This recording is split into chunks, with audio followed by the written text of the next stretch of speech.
¿Qué tal? ¿Cómo están, mi querido Ernesto? ¿Cómo andas? Hola, ¿qué tal? Buenas tardes. Buenas tardes a Renata también y al auditorio. Querida Renata, ¿cómo andas? Hola Jesús, Ernesto de todo el auditorio, qué gusto estar por acá. Pues vamos a entrarle en materia. ¿Injusta o justa la salida del señor Santiago Nieto de la Unidad de Inteligencia Financiera, Renata? Bueno, yo creo que es complejo, definitivamente se pierde un gran funcionario y esto pues es doloroso para todos, ¿no? Simpaticemos o no, creo que con la Cuarta Transformación, creo que nadie duda que Santiago Nieto hizo un buen trabajo y pues siempre duele perder un funcionario así. Sin embargo, yo sí creo que fue una decisión congruente con lo que representa la Cuarta Transformación. ¿Por qué? Tres razones muy breve. La primera, que no creo que sea la más importante, pero vale la pena, creo yo, mencionarla, que es que sí hay una cuestión de símbolos que se viola o que no entiende. Se ha construido una narrativa muy clara que dice que no se puede tener gobierno rico con pueblo pobre y una boda así de extravagante, pues me parece que es un error político por el mensaje que se envía. Número dos, aquí dos y tres, que sí creo que son los más importantes, pues hay varios posibles, por lo menos posibles conflictos de interés.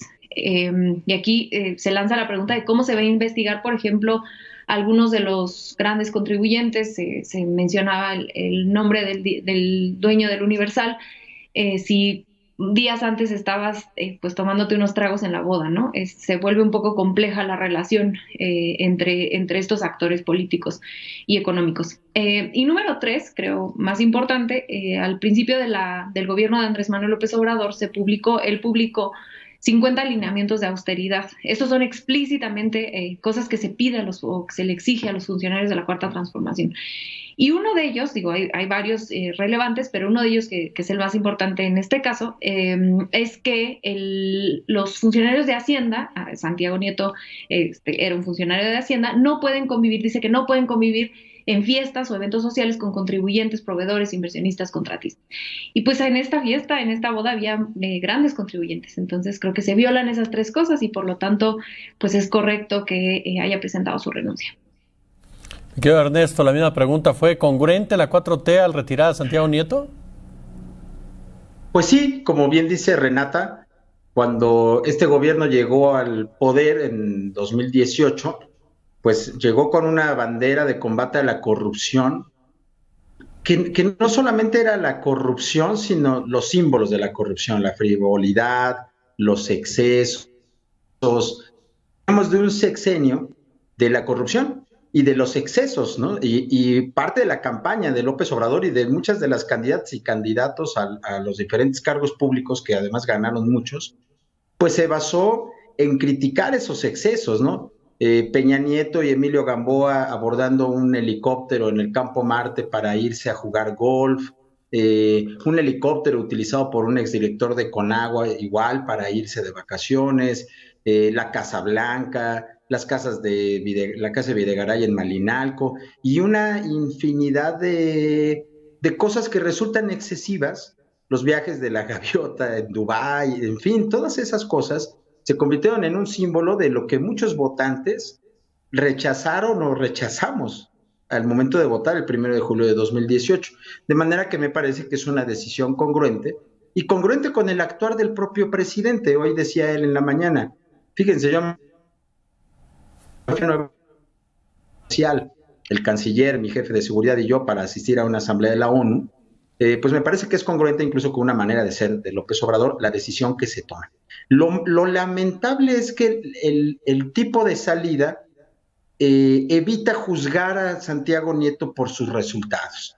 ¿Estaba o no dando resultados en el combate a la corrupción? La Unidad de Inteligencia Financiera dejó abiertos múltiples expedientes que ojalá que Pablo Gómez lo retome. Y nada más digo una cosa más. En este, que es un tema simbólico para la 4T, pues hoy se pierde un elemento que sin duda era fundamental para López Obrador, que era Santiago Nieto, que es, digamos, uno de los, en este tipo de función pública, Fiscalía Anticorrupción y WIF, hoy ya perdimos un segundo, ¿no? Después de la salida de Irmeréndira, habrá que ver, llega Pablo Gómez, pero vamos a ver qué sucede en los siguientes 3 años, ¿no? Ahora, otro de los temas que comentábamos al principio en nuestro chat, en donde andamos ahí los tres mandando de todo, El tema del INE. A ver, al INE, ¿cuál es el trato? ¿Cómo sienten ustedes el trato de los legisladores al INE? Ahora con el tema de la reducción de su presupuesto, dice el INE, no vamos a poder organizar bien el tema de la revocación de mandato. Renata, ¿cómo valoramos todo esto? Ahora sí se va a poner bueno, pues ahí les va. Yo, a mí, empiezo diciendo que a mí sí me gustaría ver más nivel en las participaciones parlamentarias, incluyendo o poniendo el foco en Morena. No creo que la estrategia de Morena con respecto al INE haya sido la mejor. Creo que se perdió una oportunidad muy buena de cuestionar al presidente consejero en cosas que sí son importantes, mucho más allá de estar haciendo pues argumentos a la persona y al papá, y me pareció eso pues inapropiado, por decirlo menos. Por ejemplo, ¿qué cosas se pudieron haber cuestionado? Bueno, ¿qué pasó con la ubicación de las mesas en la consulta popular y cómo aseguramos que esto no suceda en otras ocasiones? En este caso, en la revocación de mandato. Se me ocurre, no sé, haber preguntado por qué el INE es una de las instituciones más onerosas del mundo y qué es lo que hace en específico que otras instituciones no hagan, ¿no? ¿Por qué nos cuesta más caro a nosotros y en otros países se puede lograr hacer procesos democráticos más baratos? Puede que haya razones, pero sería interesante que se pudiera cuestionar eso. Número 3, se me ocurre, ¿por qué el INE ha tomado decisiones de interpretación de leyes, ¿no? El caso de Mariana Rodríguez en MC, por ejemplo, ¿no? Son cosas que creo que se dejaron atrás. Y ahora nada más, para cerrar de volada, sí también considero que las respuestas de Lorenzo Córdoba hacia Morena, en específico lo que habla del presupuesto, que comprometió, que dijo que iba a dejar el presupuesto y al final no lo dejó, pues sí muestran mucha parcialidad del partido, ¿no? Y digo, eso lo podemos ver con las respuestas de Córdoba. Creo que no era el lugar para mostrar esos comentarios de una decisión de un partido que no le corresponde evaluar a Lorenzo Córdoba ni al INE. Y bueno, también vemos un poco de cómo lo arropa, quién arropa al consejero presidente, que creo que pueden ser varias razones, ya no me va a dar tiempo de meterme ahí, pero bueno, esos aplausos del PAN pues dejan muchas preguntas por hacer con respecto a esa relación entre el INE y algunos partidos políticos. ¿Tú qué opinas, Ernesto? Pues yo diría lo mismo, pero podría decir lo mismo en sentido contrario. Los ataques personales, los insultos, las diputadas y los diputados gritando en un espectáculo que, pues la verdad lamentable, pues te deja ver quién quiere defenestrar al árbitro y al instituto electoral en este país. Es una desgracia que sea la mayoría, una mayoría que llegó al poder gracias a unas elecciones que afortunadamente hoy en México podemos tener. Y no por obra y gracia de Lorenzo Córdoba, sino porque el INE se ha vuelto un instituto muy profesional a lo largo de 30 años. Creo que coincido con Renata en que se perdió una estupenda oportunidad de que realmente se debatiera a fondo las partidas presupuestales del INE. Para eso se le citó a Lorenzo Córdoba a la Cámara. El acuerdo de la Junta de Coordinación Política dice para que explique la solicitud presupuestal del INE. Me parece que se explicó, se respondieron las preguntas y de pronto 3 días después aparece un dictamen de la Comisión de Presupuesto en donde simplemente, como si no hubiera habido ningún diálogo, simplemente se pone un recorte de 4.900 millones de pesos, que lo que está haciendo en riesgo es poner en riesgo un procedimiento que el propio Morena y el presidente está queriendo impulsar, que es el de revocación de mandato. Dicho lo anterior, y ese ya es tema si quieren de otro debate, a mí sí se me ocurren 80,000 cosas mejores que podría hacer este país con 3.800 millones de pesos que hacer una revocación de mandato que nadie está pidiendo en realidad revocarle el mandato a López Obrador. No, ese qué gran debate. No. Te escucho, Renata, te escucho.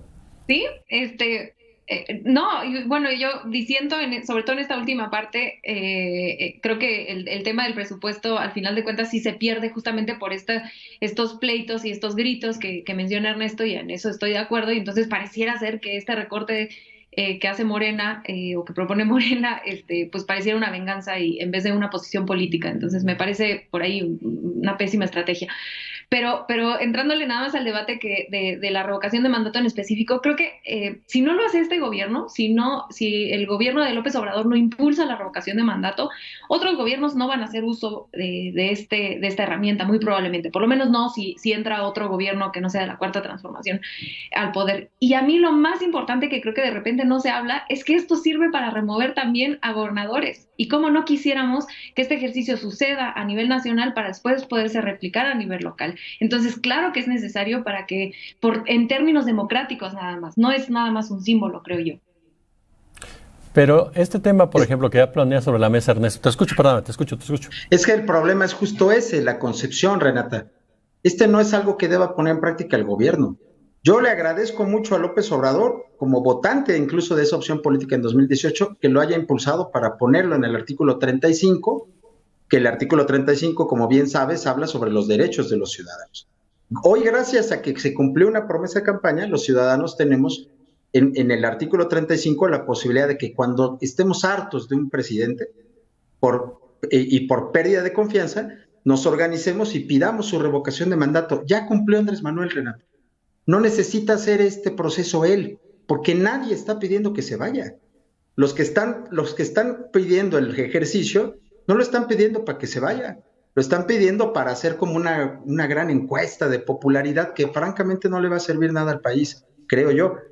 Cuando venga un gobierno y ahí sí sea un presidente impresentable, los ciudadanos hoy tendremos, gracias a esa reforma constitucional, que ahí sí es un compromiso que Morena cumplió y el presidente López Obrador, ya nos dio esa oportunidad a los ciudadanos, de que cuando llegue un gobierno impresentable o otro presidente impresentable, podemos organizarnos y tendremos un mecanismo constitucional para echarlo del poder. Me parece que no es el caso. Yo no veo a nadie, Renata, en este país, ni siquiera a la oposición, queriéndole revocar el mandato a López Obrador, que es la figura constitucional. La Constitución no habla de ratificación.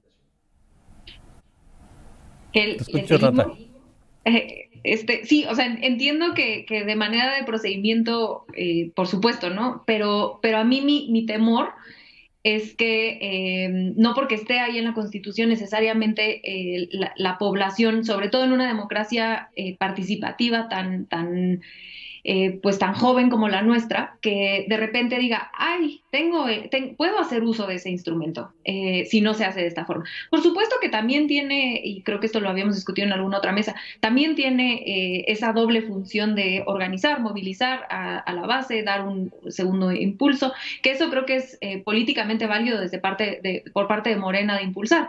Pero creo que para mí lo más importante de este ejercicio, y por lo que yo lo defiendo más y creo que es parte de la construcción de esta democracia participativa, es justo eso, que no acaben letras muertas de pues sí, ahí está eso, como estaba la consulta popular, pero que en realidad como ciudadanía no lo hemos visto, no hemos hecho uso y que quede nada más ahí. Cierro contigo, Ernesto. Bueno, es que son muchas ideas. Yo creo que la consulta popular fue un éxito, a pesar de que 9 o 7 millones de personas hayan salido a pedir, aunque la pregunta que hizo la Corte no era de juicio a nadie, pero de alguna manera era eso, me parece que es muy bueno. Y por cierto, el gobierno federal no ha hecho nada con ese mandato que le dieron 7 millones de personas. Pero bueno, yo simplemente decir, a mí sí me preocupa un poco que se le exija al Instituto Electoral hacer un ejercicio de revocación de mandato, que es como hacer una elección federal de principio a fin, y que por un lado la mayoría legislativa se lo esté exigiendo. Se acaba de aprobar una ley de revocación de mandato que establece una serie de reglas para hacerlo. Por ejemplo, precisamente frente a esto que decía Renata de las casillas, mandata al INE a instalar 161,000 casillas, las casillas suficientes, y que al mismo tiempo lo asfixies cerrándole la llave del presupuesto, por cierto, sin un solo argumento técnico. Ustedes lean el dictamen que está ahorita discutiendo la Cámara, por cierto está muy buena la discusión, no se la pierdan. Vean el dictamen, no hay una sola justificación técnica, no hay un documento técnico que avale ese recorte, como tampoco hay un documento que avale el recorte al Poder Judicial. Entonces, me parece que sí debió haber, vuelvo al principio, se perdió una gran oportunidad del viernes de que hubiera realmente un debate técnico sobre presupuesto, que era el motivo de esa comparecencia, que de todos modos pues, estuvo buena y creo que fue un acto político muy interesante. Pues yo quiero agradecerle a ambos que hayan estado con nosotros y nos escuchamos y vemos la próxima semana.